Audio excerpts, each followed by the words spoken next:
Hello my beautiful creatives and welcome back to my channel. My name is Chrissie with Beautiful Creatives. Welcome back. If you're new to my channel, welcome for the first time. Today we're working on our soul book, and as you can see I'm just spreading some gesso on my pages with a palette knife. After that is completely dried, I've sprayed water all over my entire spread, and I'm just taking some watercolors, and as you can see I'm just very messily kind of scribbling different shades of reds and pinks onto my layout. I'm going to continue doing this until the spread makes me happy, and I'm essentially thinking about my journal prompt for today, which is 100 activities I would like to do in 2018. So as I'm doing all of my scribbling and adding new colors and mixing things around and kind of seeing what happens, I am thinking about my journal prompt the entire time I'm doing this. So I don't really have any plan specifically for what colors I'm choosing. I'm just letting this come very organically. I'm not putting any pressure on myself. Really, I'm just focusing on my journal prompt. And then I thought, after adding the pinks and the reds, I think I have 4 or 5 different shades of pinks and reds there. And then I just added some purple and mixed all that together. Because my spread started out wet and all of the colors I'm adding are wet, if you know some color theory, you'll know that blue and red equal purple. So basically all I'm doing is I'm mixing the colors right on my spread. I'm not actually mixing it anywhere else but where you're seeing it. That is possible because of the gesso that I put on the background. All the color kind of sits and floats on top of the gesso, and because I paid attention to my color wheel and what colors mixed. So I was able to add purple in there, I was able to add blue.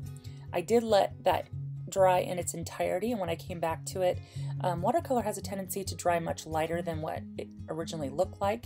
I like very vivid, very deep colors, so I came back in after I let the entire background dry. I took a little bit of a smaller paintbrush and I just started adding some more messy colors, as you saw.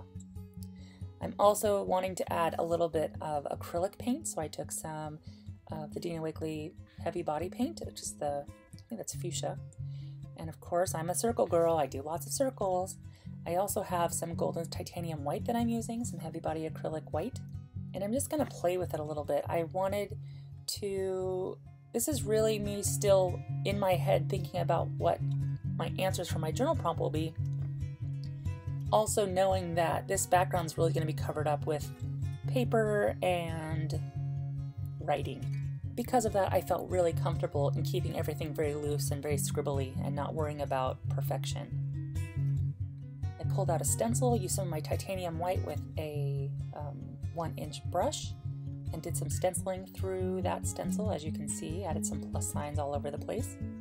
I like to add my elements in 3, so I have one section of plus signs down in the lower center, one on the left, and then there'll be one on the right as well. That to me, for some reason, just feels very balanced, so I kind of let it do its thing.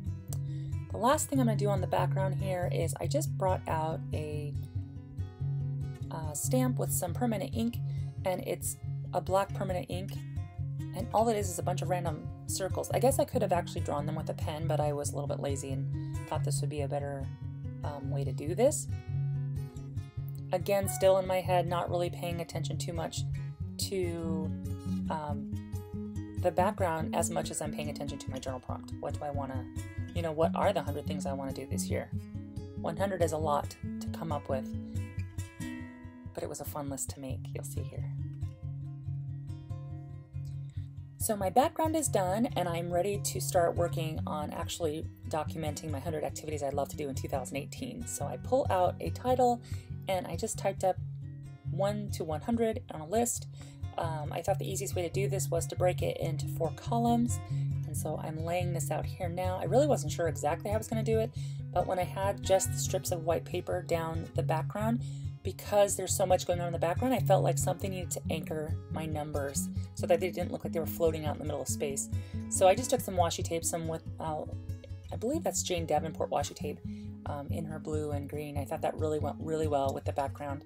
And I just put a strip of washi tape down the back of the page behind each one of my 4 columns.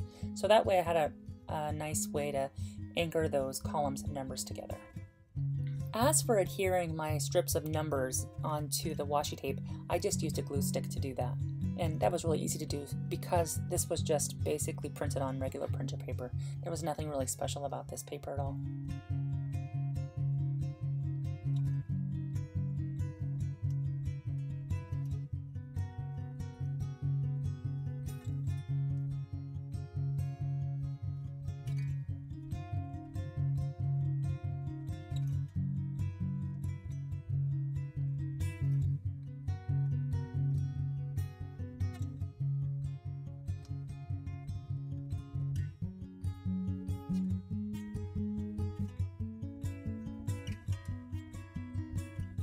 Now that my strips of numbers are down, I realized I want to do something similar with the title so that it kind of pops off the page as well. So I used a strip of that same washi tape and adhered my title on top of that.